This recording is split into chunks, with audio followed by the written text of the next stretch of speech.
रमज़ान में खुदा जा एहसान थी वजन था ऐं ख़ास रहमतुन जा ऐलान थी वजन था।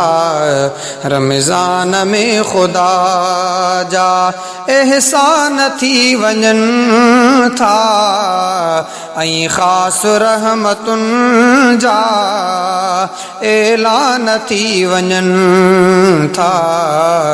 रमज़ान में खुदा जा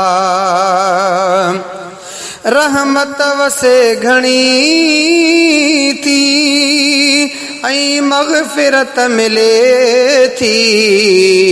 रहमत वसे घणी थी ऐं मग़फ़िरत मिले थी।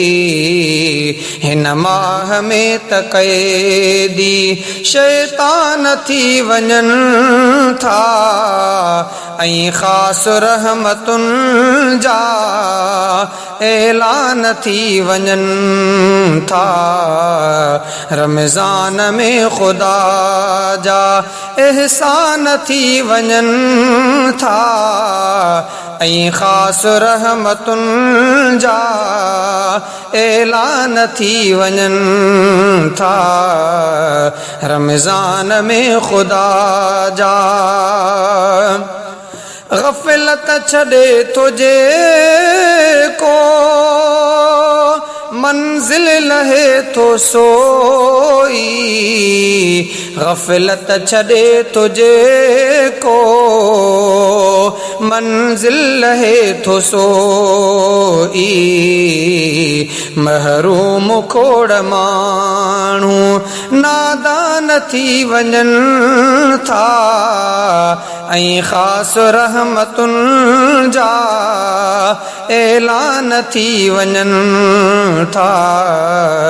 रमज़ान में खुदा जा एहसान थी वञन था ऐं ख़ास रहमतुन जा ऐलान थी वञन था। रमज़ान में खुदा जा ॼण बाहि खां बचण जो अल्लाह ढंग मुको आ। ॼण बाहि खां बचण जो अल्लाह ढंग मुको आ। फ़िरदौस ॾे रवाना फ़िरदौस ॾे रवाना इंसान थी वञन था ऐं ख़ास रहमतुन जा ऐलान थी वञन था। रमज़ान में खुदा जा एहसान थी वञन था ऐं ख़ास रहमतुन जा ऐलान थी वञन था। रमज़ान में खुदा जा हर सू इबादतुन जी सुरहान फहिलजे थी। हर सू इबादतुन जी सुरहान फहिलजे थी। घटि शोर नफ़रतूं ऐं घटि शोर नफ़रतूं ऐं अरमान थी वञन था ऐं ख़ास रहमतुन जा ऐलान थी वञन था। रमज़ान में खुदा जा एहसान थी वञन था ऐं ख़ास रहमतुन जा ऐलान थी वञन था। रमज़ान में खुदा जा रातिन जो ही था जागने ऐं ॾींहुं उन ऐं बुख ते।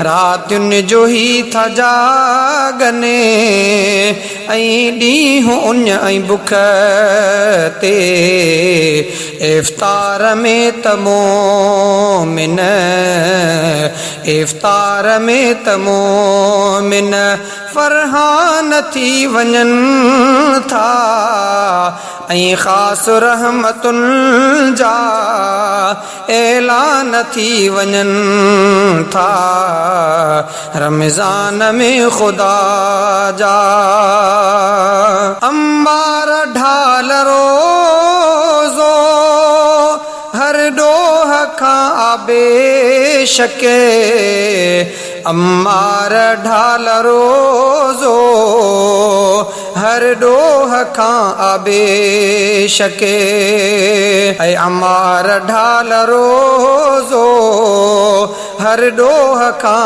आबे शके रब जो हुकुम मञीदड़ ज़ीशान थी वञनि था ऐं ख़ासि रहमतुनि जा ऐलान थी वञनि था रमज़ान में ख़ुदा जा एहसान थी वञनि था ऐं ख़ासि रहमतुनि जा ऐलान थी वञनि था रमज़ान में ख़ुदा